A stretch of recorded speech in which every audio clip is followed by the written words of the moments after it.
peserta seminar, gimana tentunya udah pada kenyang ya. Iya, kan sudah isi energi ya, teman-teman semuanya ya. Saya harap energinya udah ada, semakin matanya semakin terang untuk Iya, semakin memperhatikan. fokus ya Kak ya, Semakin betul fokus. sekali. Jangan sebaliknya, karena Iya, sini jam-jam rawan ngantuk ya ngantuk, kayaknya ya. apalagi udah kenyang ya. Iya. Iya. Bapak Ibu dan saudara dan semua peserta seminar baik yang ada di Zoom maupun yang ada di sini, kita akan melanjutkan sesi pemaparan yang ketiga. Dan sebelum kita masuk dalam sesi pemaparan yang ketiga, mungkin kita akan sesi foto bersama terlebih dahulu. Kami mengundang pembicara dan seluruh peserta untuk bisa maju ke depan, kita akan sesi foto bersama. Kami berikan waktu 2 menit untuk menyita waktu kita. Mari, para hadirin semuanya.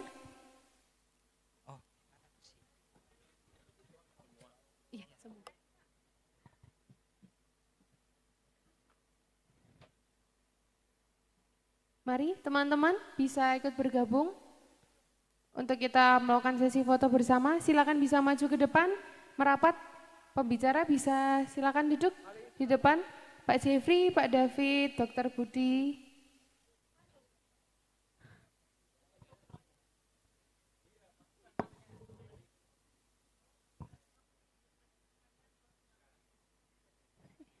Mari teman-teman yang lain bisa segera langsung menempatkan diri untuk kita bisa melakukan sesi foto bersama.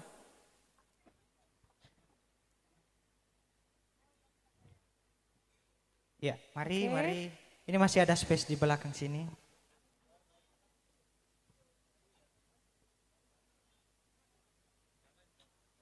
Merapat.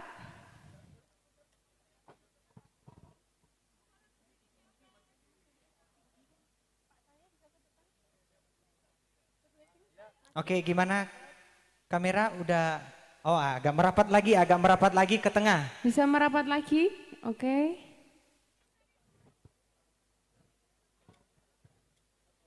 Oke, sesi foto 1 menit lagi ya. 1 menit lagi. Oke, ada beberapa yang di atas boleh. Yang yang di pojok-pojok boleh ke atas ini.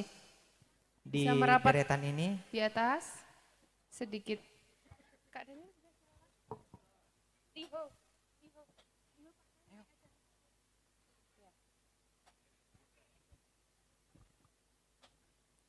Oke, gimana kameramen? Sudah?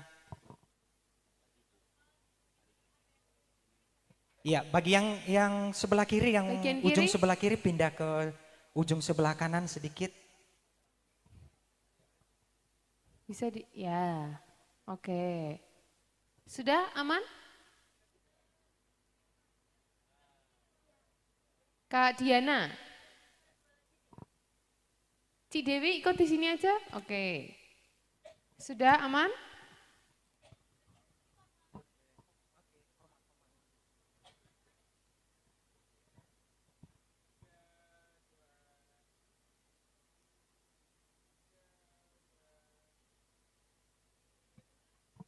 Oke, tunjukkan gaya terbaiknya. Ayo.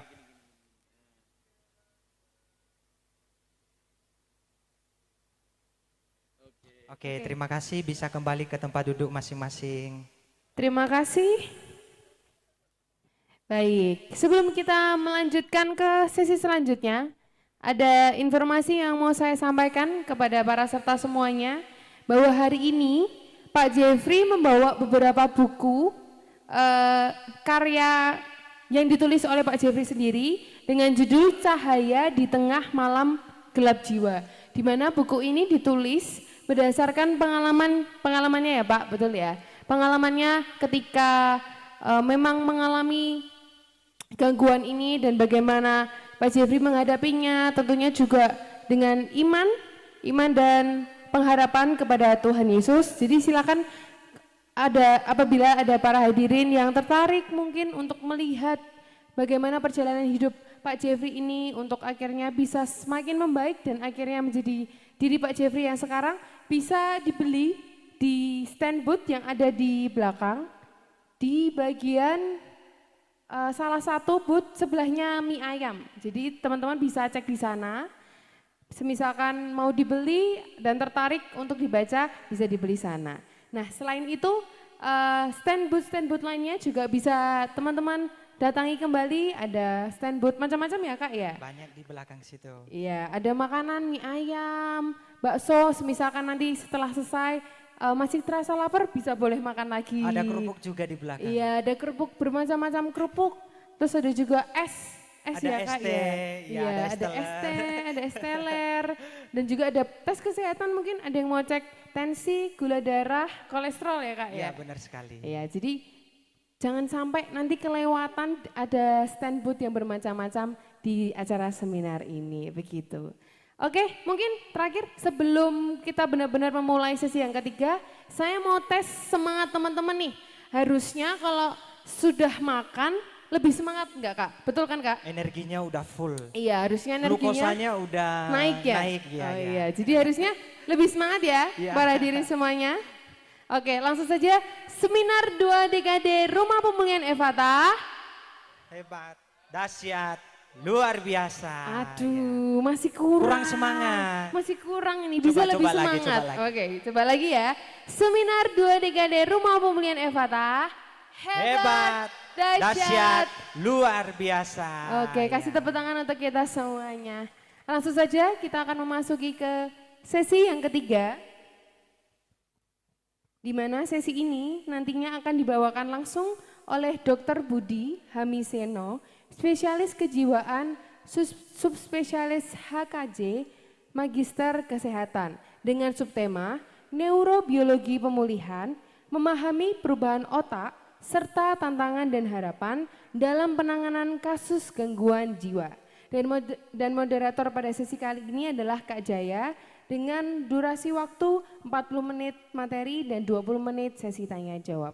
Kepada Dr. Budi, saya persilakan waktu dan tempatnya. Ya, baik, terima kasih moderator untuk waktunya. Mari dokter. Ya. Bapak Ibu dan seluruh peserta seminar, kita akan memasuki pemaparan materi sesi yang ketiga yang dibawakan oleh Dr. Budi. Dr. Budi ini adalah salah satu dokter yang menangani teman-teman klien-klien yang ada di sini. Ya, saya akan membacakan sedikit saja ya CV dari Dr. Budi, memperkenalkan pembicara kita pada siang hari ini. Dr. Budi Hamiseno ini adalah dokter spesialis kejiwaan, sudah subspesialis HKJ MKes. Ya, dokter ini adalah dokter kejiwaan atau psikiatri yang berfokus pada pendiagnosa, kemudian pencegahan dan pengobatan gangguan mental, perilaku dan emosional. Untuk pengalaman kerja bahkan tempat pelayanan Dr. Budi sekarang, ya, Dr. Budi adalah ketua kelompok staf medis kedokteran jiwa di Rumah Sakit Dr. Muwardi Surakarta.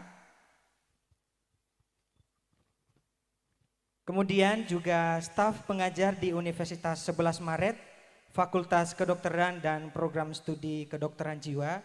Dan yang terakhir adalah dokter spesialis kejiwaan di Rumah Sakit Puri Asi Salatiga yang sering kita kunjungi untuk membawa klien kita di tempat ini. Oke, tanpa berlama-lama lagi kita akan persilakan kepada Dr. Budi untuk menyampaikan materi, sesi materi 40 menit dan 20 menit untuk sesi tanya jawab dokter. Ya, Kami persilakan. terima kasih Mas Jaya. Oke. Baik, mohon izin Pak David, Pak Jeffrey, Mbak Bu Silvi. Ya. Baik ya, pada hari ini kebetulan saya diberi kesempatan untuk mungkin sharing ya, diskusi ya terkait dengan neurobiologi ya. Kalau dari sisi neurobiologi kita nanti bisa bicara terkait dengan kebanyakan otak ya, kaitannya dengan gangguan mental. Untuk wajahnya banyak yang familiar ya. Kebetulan memang kita juga sering ketemu ya, hampir setiap seminggu mungkin sebulan sekali ya, ketemu dengan teman-teman yang di sini ya. Dan saya hafal ya, mungkin untuk nama yang tidak hafal, tapi kalau wajah saya hafal semuanya ya. Tadi sempat keliru di Evata 1 ya. Dan untuk saya terus telepon Mbak Rere ya, kemudian diarahkan ke sini. Dan untuk hari ini saya juga bersyukur ya, berterima kasih.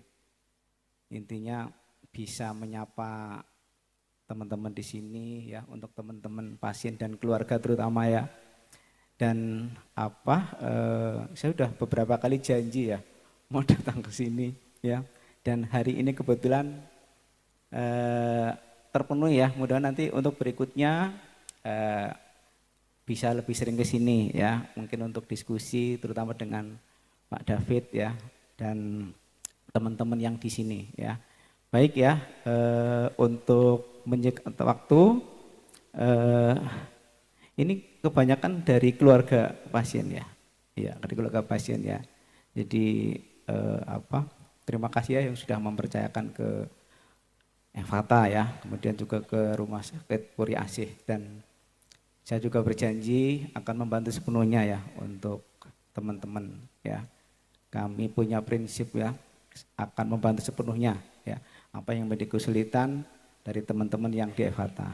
Baik ya, ini ya tanpa berpanjang lebar ya, jadi terkait dengan neurobiologi pemulihan, memahami perubahan otak serta tantangan dan harapan dalam penanganan kasus gangguan jiwa.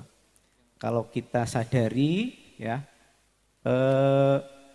otak manusia itu kan dibagi menjadi 3 ya, otak besar, otak kecil ya, batang otak ya, cerebellum, batang otak. Tetapi nanti yang kita mungkin fokus ya di bagian-bagian terkecil ya, tetapi mempunyai fungsi yang memang betul-betul ada kaitannya dengan gangguan jiwa ya.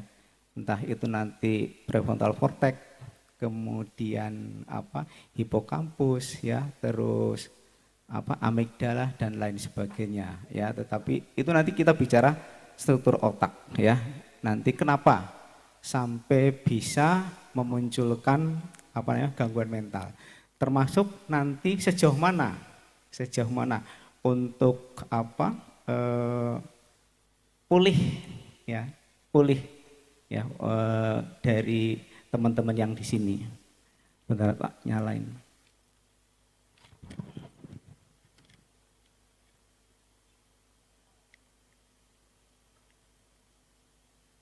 Iya, untuk latar belakang ya, mungkin sedikit saya agak baca. Untuk pemulihan dalam gangguan jiwa tidak hanya menyangkut perbaikan gejala, tetapi juga pemulihan fungsi otak dan makna hidup ya.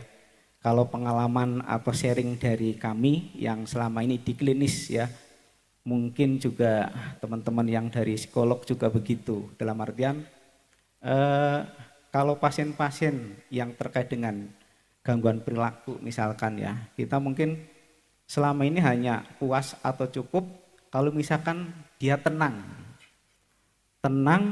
terus, berarti nggak ada masalah ya. Padahal yang perlu kita gali sebenarnya di balik ketenangan itu, dalam artian ya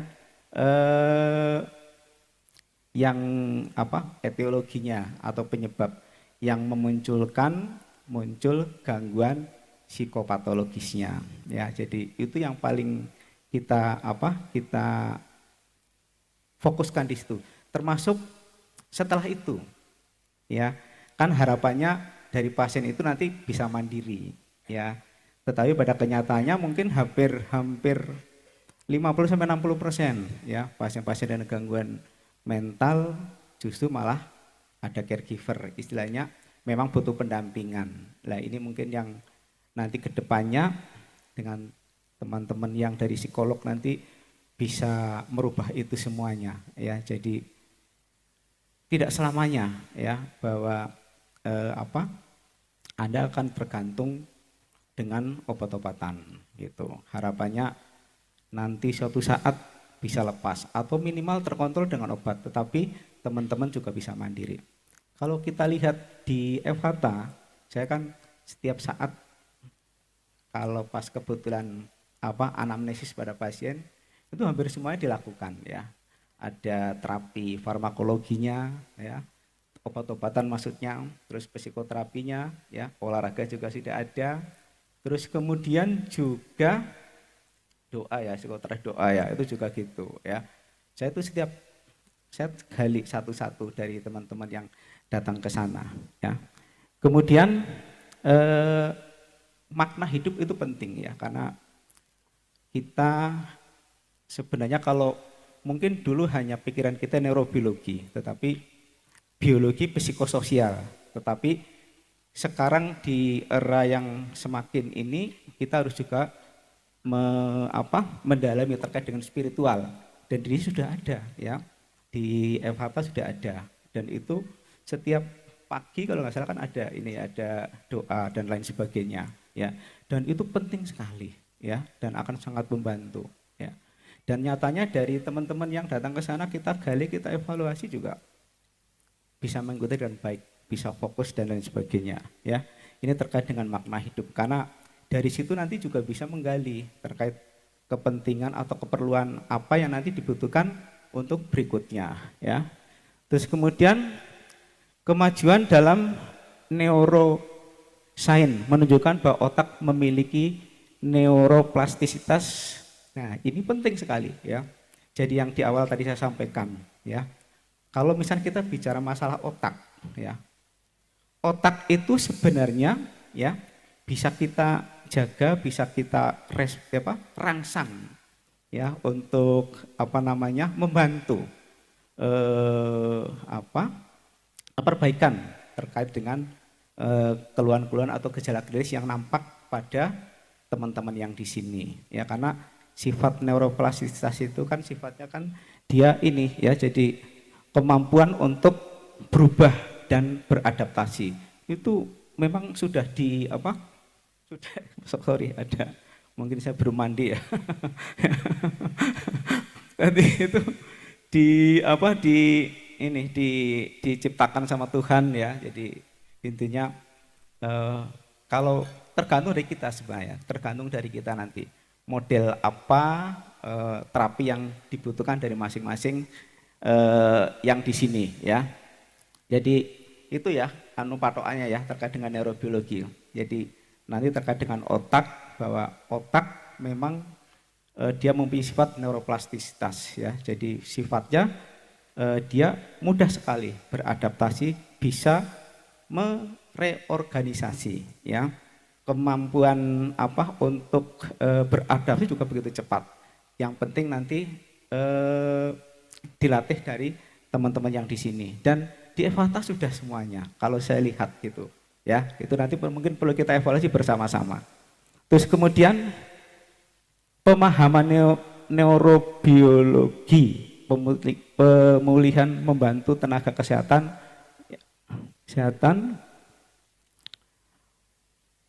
mental untuk mengintegrasikan pendekatan biologis, psikologis, dan sosial secara lebih efektif. Ini nanti ya, harapannya ya, dengan setelah kita ketemu di sini ya, nanti untuk berikutnya jadi apa yang kita berikan kepada teman-teman di sini nanti bisa biopsikososial, kurang satu ya spiritual, dan ini sudah ada kok ya di Evata. Makanya saya selama ini tinggal ini aja, tinggal meneruskan atau menambah terkait misalkan kekurangan-kekurangan dari yang di Evata. Tetapi secara keseluruhan sudah bagus semuanya.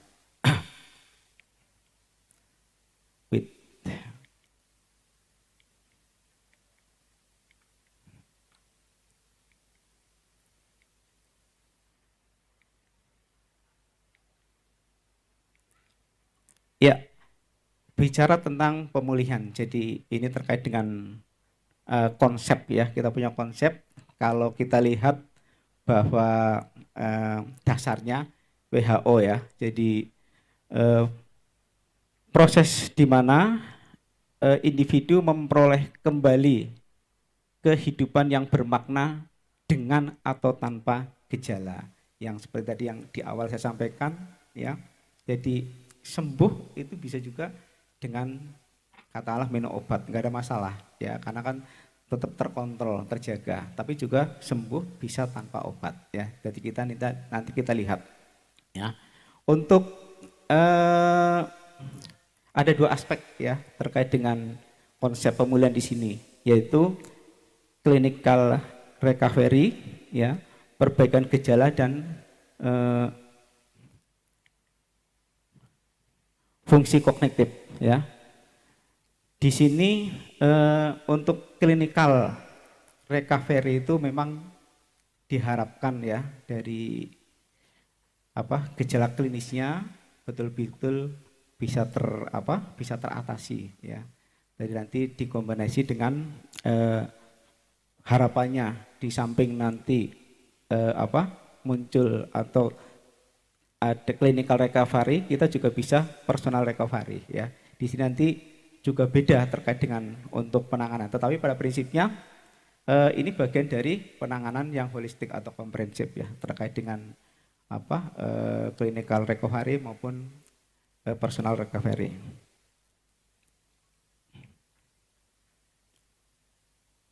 Oke, selanjutnya ya neurobiologi pemulihan ya. Di sini selama proses pemulihan otak mengalami perubahan signifikan yang memperkuat kemampuan adaptasi dan fungsi termasuk neurogenesis dan modulasi neurotransmitter yang penting untuk kesehatan mental ya.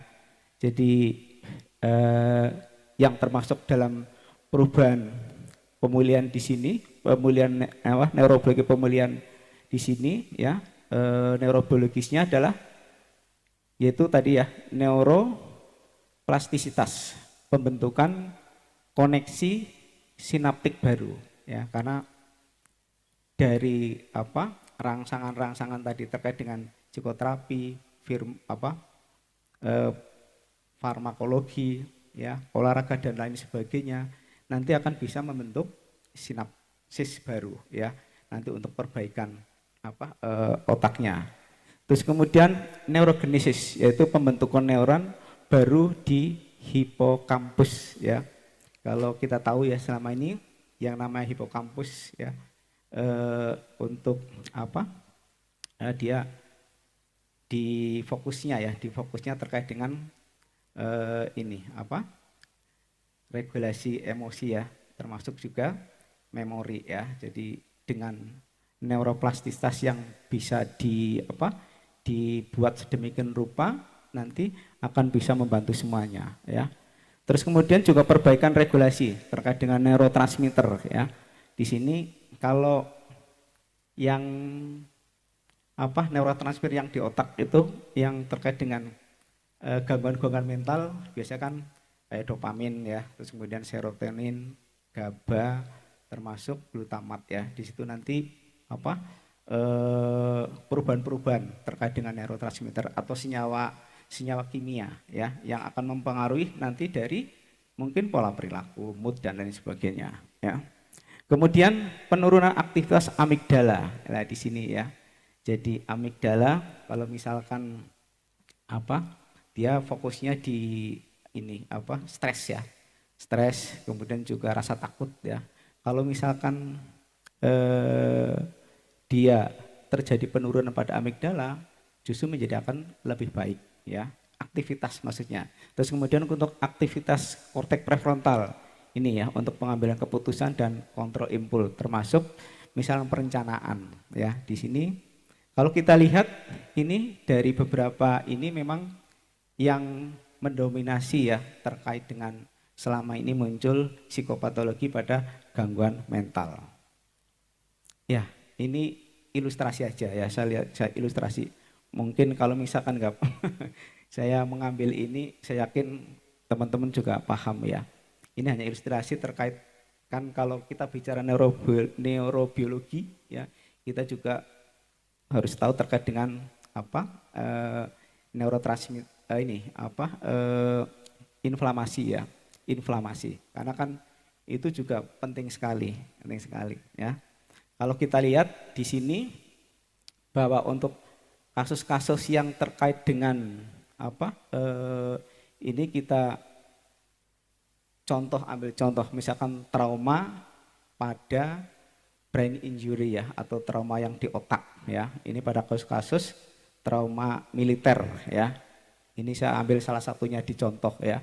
Kemudian karena ada trauma, kemudian muncul adanya gangguan atau katakanlah kelainan-kelainan pada awal, misalkan pada primer, kemudian sekunder ya. Di sini primer dan sekunder dia akan menyebabkan terkait dengan ini ya, adanya pada mitokondrianya ya, kemudian stres mitokondria, kemudian juga pada pembuluh darahnya. Dan pada kasus-kasus yang ini ya, kemudian diaktifkan ya terkait dengan estrogen, dan kemudian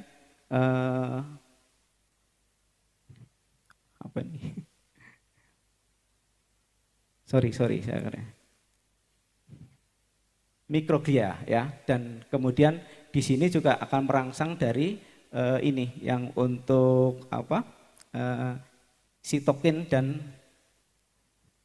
hemokin ya.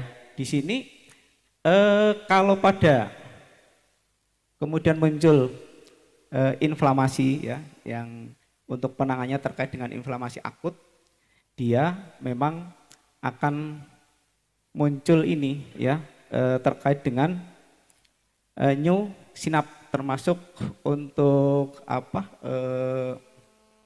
perbaikan lebih cepat. Beda kalau misalkan nanti kalau misalkan dia inflamasi kronis, penanganannya misalkan lama, atau dalam penanganannya dia mungkin baru diketahui atau periksa pada akhir-akhir setelah terjadi komplikasi atau kronis ya, kemudian akan muncul neurodegenerasi yang pada akhirnya nanti terkait dengan demensia. Ini ya, ini sebagai contoh dari yang neuroinflamasi. Kemudian untuk gangguan-gangguan mental ya, yang terkait dengan otak yang terlibat, tadi di awal sudah saya sampaikan ya, hipokampus, kemudian prefrontal cortex, amigdala, striatum, dan corpus callosum ya. Kalau kita ingat dalam artian selama pemulihan ini juga bekerja ya untuk membantu ya, mempercepat pemulihan ya. Jadi kalau misalkan hipokampus di sini tadi bahwa untuk dia fokus di memori dan regulasi memori ya. Kemudian perubahan yang terjadi apa ya, karena dia neurogenitas meningkat ya, neurogenesis meningkat ya. Jadi akhirnya pada kasus ini ya, jadi emosi bisa tertahan ya, maksudnya terjaga terkait dengan mungkin memori juga begitu, belajarnya juga lebih baik ya. Kemudian prefrontal cortex ini dia fokus di kontrol emosi dan perhatian, atensi ya.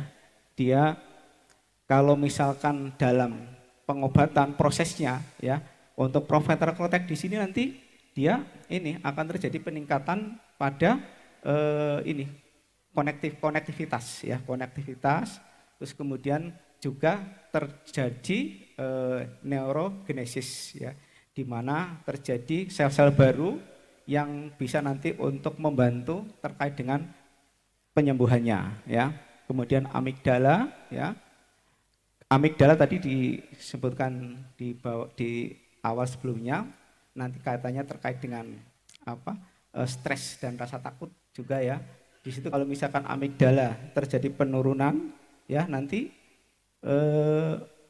akan lebih baik ya. Jadi tidak menimbulkan stres lagi ya. Kemudian pada striatum. Kalau striatum nanti di sini arahnya terkait dengan ini, apa? Perbaikan atau normalisasi dari ini apa? Sistem terkait dengan reward ya, terkait dengan reward ya. Di situ nanti pada striatum. Terus kemudian kalau di corpus callosum nanti kaitannya dengan peningkatan konektivitas sehingga perbaikannya nanti akan menjadi semakin baik ya. Kalau kita lihat dari mekanisme-mekanisme ini yang kita dapatkan ya. Jadi nanti harapannya tidak hanya perbaikan dari gejala klinisnya saja, tetapi harapannya juga nanti ada katakanlah terjadi rekonstruksi ulang dari jaringan otak secara menyeluruh. Dari otak nanti akan membaik lagi kalau ini nanti bisa dijalankan. Ya, oke, ini tadi ya keterangan dari yang di awal ya terkait dengan apa otak. Ya, kemudian ini juga kalau kita bicara masalah apa gangguan mental ya. Gangguan mental tidak hanya kira-kira saja ya. Kadang orang kan kita selama ini stigma ya, terkait stigma. Mungkin kena kutukan atau mungkin kemasukan setan ya, itu ya. Padahal kalau kita lihat ini sebagai contoh aja ya, sebagai contoh aja. Kita ambil misalkan depresi. Depresi begitu kita ukur dengan EEG itu muncul ini. Ini beda. Kalau misalnya yang di sebelah sini ini yang normal ya. Terus yang normal ini depresi ya. Jadi kelihatan dan terdetek termasuk semua ya, semua. Kalau saya kebetulan kan di Rumah Sakit Muwardi yang merupakan rumah sakit sebagai pusat pendidikan ya. Kebetulan ada koas, ada juga PPDS atau residen sering mengadakan penelitian dan itu memang terbukti bahwa depresi, schizofren, bipolar memang ada bisa terlihat terdetek terkait dengan misalkan dengan pemeriksaan EEG.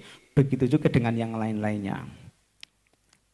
Terus kemudian kalau kita lihat ini saya ambil dari salah satu jurnal juga ya, dari salah satu jurnal ya yang terkait dengan mungkin nanti ini terkait dengan tantangan ya.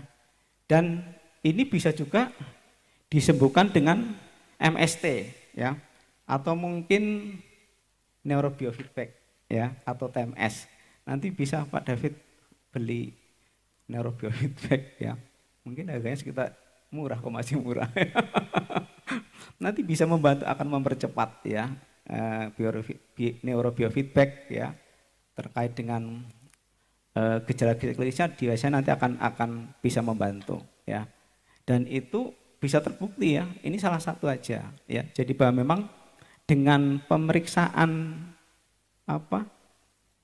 MST, mungkin teman-teman yang di sini ada yang sudah pernah di ECT ya.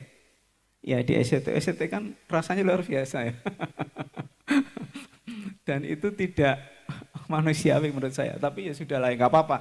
Tapi sebenarnya bisa membantu kok, bisa membantu. Kalau misalkan teman-teman mungkin lebih kan itu kan intinya sudah, kalau dari pengobatan sudah ini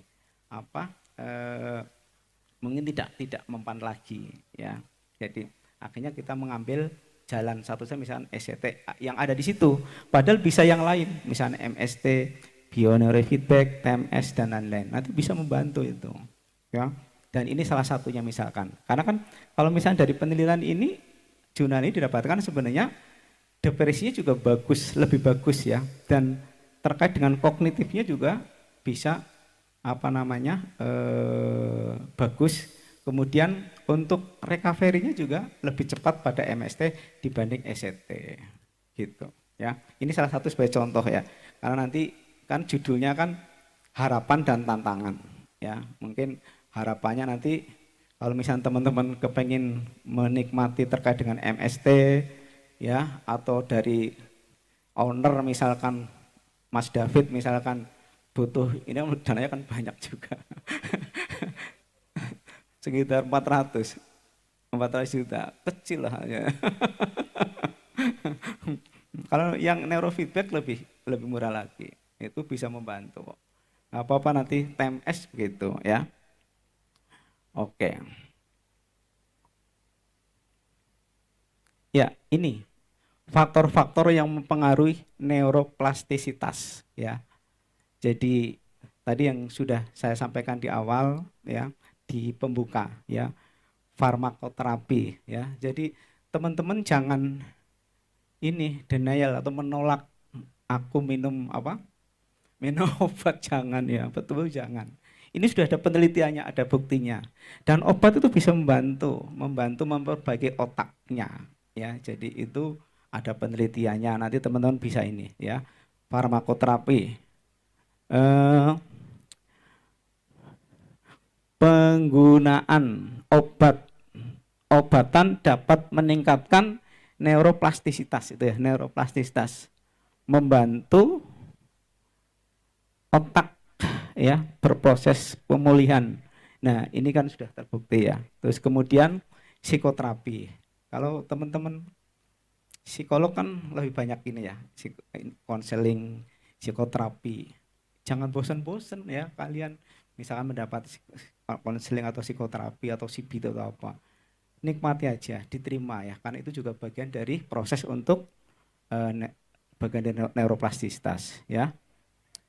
Kemudian olahraga, ya teman-teman juga kalau pas kontrol saya tanya, kalian olahraga enggak? Olahraga juga di Evata ya, dan itu bagus ya, karena kalau selama ini, misalnya ini sharing di luar ini ya, kasus-kasus untuk obat-obatan kan memang kadang ada efek ya, efek terkait dengan metabolik ya, sorry ya metabolik, jadi kadang ada kelainan di berat badan misalkan ya, sorry, ngantuk, betul ngantuk, terus kemudian apa namanya biasanya amenore, jadi tidak men misalkan ya, dan itu bisa disihati apa dengan olahraga ya, untuk seimbang, biar seimbang, untuk balance ya di situ. Terus kemudian nutrisi ya, ini yang teman-teman yang dari apa Evata tuh ada 1-2 yang katanya juga ada kesulitan makan ya.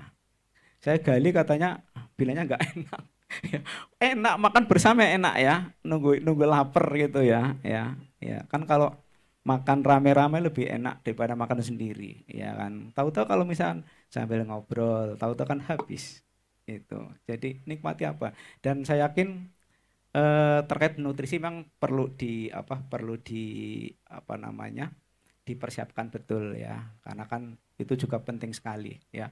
Kalau misalnya mungkin omega 3 ya, mau menyediakan ikan salmon misalkan ya, ya kan gak mungkin. Tapi mungkin ada keluarga yang bawa dari rumah ya nyumbang ke sini, misalkan kan nanti bisa membantu teman-teman yang lainnya ya. Tapi bisa kok disiasati, sayur-sayuran juga bisa membantu ya, sayur-sayuran, buah-buahan di sini juga ada ya. Saya tanya dari teman-teman yang selama ini ketemu saya, ya sudah melakukan semuanya itu ya. Kemudian dukungan sosial, nah ini yang kebanyakan sering bermasalah juga. Kenapa setiap kalau sudah dikunjungi sama keluarganya kok muncul, ayo kenapa ya. Jadi mungkin kalian nggak salah ya, teman-teman nggak salah ya. Jadi ini mungkin faktor dari keluarga, nanti mungkin ya perlu ada apa ada evaluasi ya, ketemu nggak apa-apa ya, tapi harus ada mungkin caranya, nanti bisa didiskusikan ya.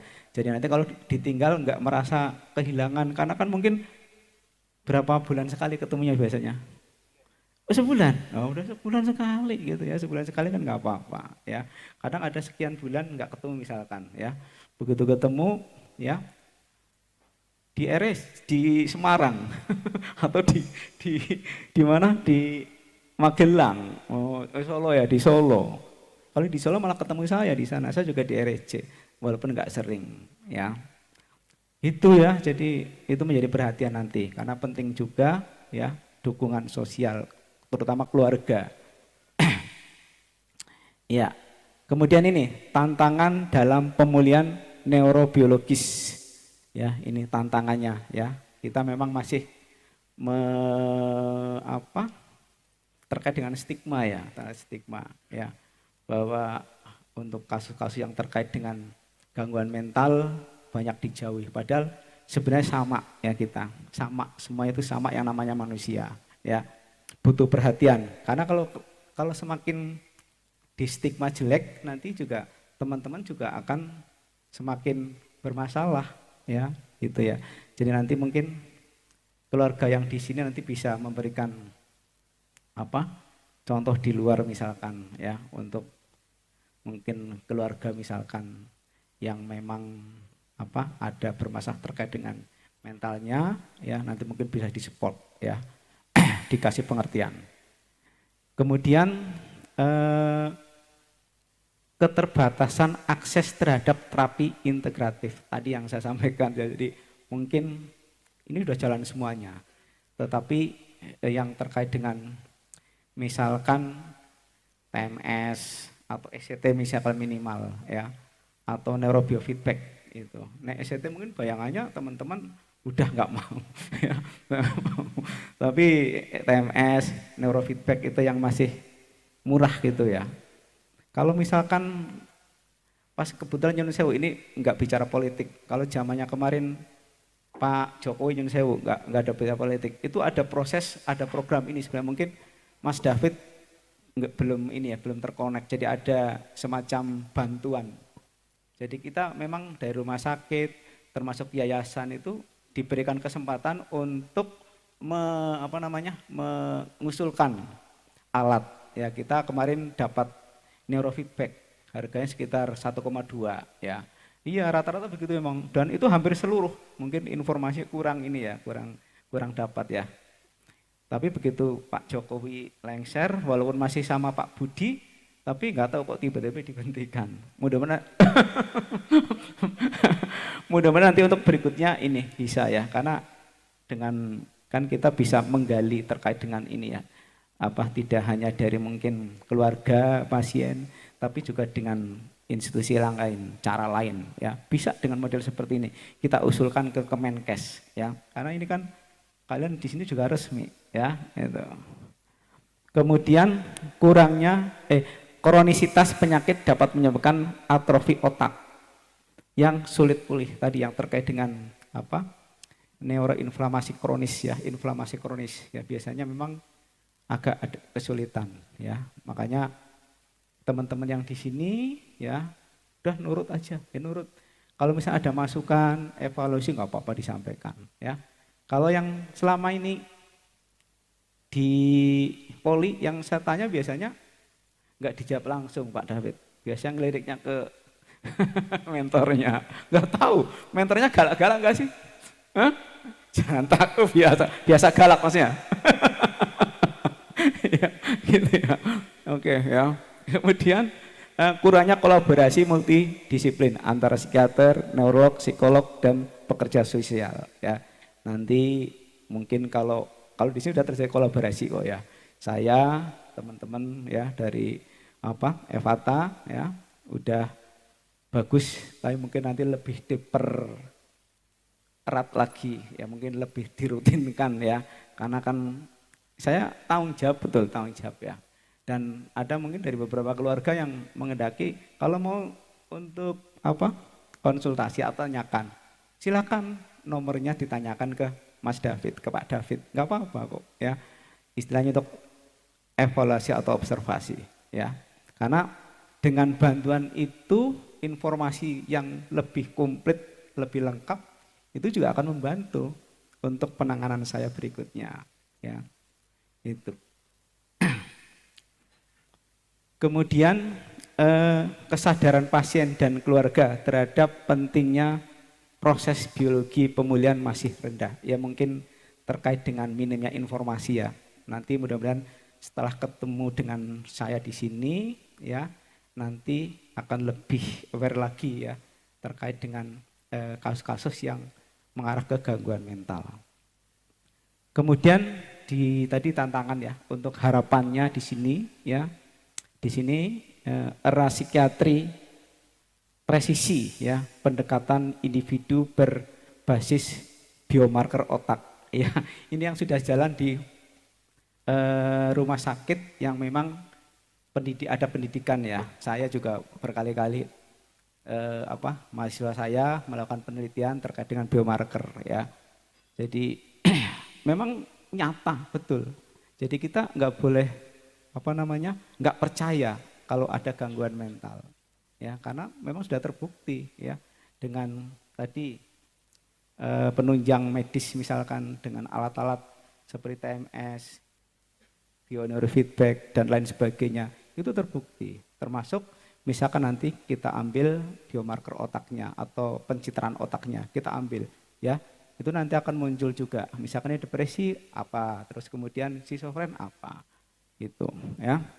Kemudian teknologi ya tadi ya saya usulkan ke Mas David ya itu terkait dengan MRI dan lain sebagainya ya. Kemudian pemulihan bukan sekedar tanpa gejala tetapi kembali menemukan jati diri dan makna hidup. Nah, ini yang sering terjadi awal saya sampaikan, karena memang kalau nggak gaduh gelisah, nggak mubeng-mubeng, muter-muter, dah dianggap tenang ya. Tapi bukan itu ya, perlu kita gali ya, kita betul-betul gali secara mendalam. Etiologi yang menyebabkan semuanya itu harus kita bisa ya. Harapannya setelah kita dapat menemukan nanti teman-teman atau memang orang yang memang punya gangguan jiwa misalkan gangguan mental itu bisa akan lebih baik ya. Kemudian kolaborasi riset ya ini juga kalau di rumah sakit pendidikan itu sudah berjalan ya. Mudah-mudahan nanti untuk kedepannya akan lebih membumi dalam artian nanti mungkin di perifer juga bisa mengetahui ya terkait dengan ini. Oke. Kemudian implikasi bagi praktisi kesehatan jiwa ya. Pahami pemulihan sebagai proses neuropsikososial yang dinamis. Sifatnya memang dinamis ya, naik turun atau fluktuatif ya. Jadi neuropsikososial ya. Kemudian gunakan intervensi berbasis bukti ya, terapi kombinasi psikofarmaka dan rehabilitasi ya. Karena kita inginnya holistik komprehensif ya. Jadi kalau hanya satu yang jalan nanti itu akan lebih cepat kok kalau misalkan pengobatan. Kan untuk pengobatan sebenarnya kan ada grid atau aturannya ya. Mungkin kalau misalkan cukup dengan konseling psikoterapi ya nggak apa-apa gitu ya. Misalkan dibutuhkan perbaikan neurobiologisnya misalkan ya, mungkin dengan itu juga bisa membantu kalau psikoterapi atau konseling ya, tidak hanya obat-obatan ya. Kemudian libatkan keluarga dan komunitas dalam mendukung neuroplastia sosial ya, ini yang tadi disampaikan di awal. Kemudian jadikan harapan dan relasi terapeutik sebagai neurochemical healing factor ya, ini ya. Jadi yang perlu nanti untuk kedepannya ya, bahwa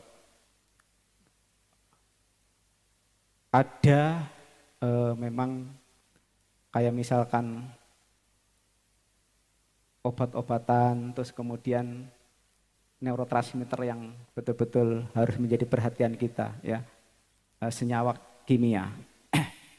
Kemudian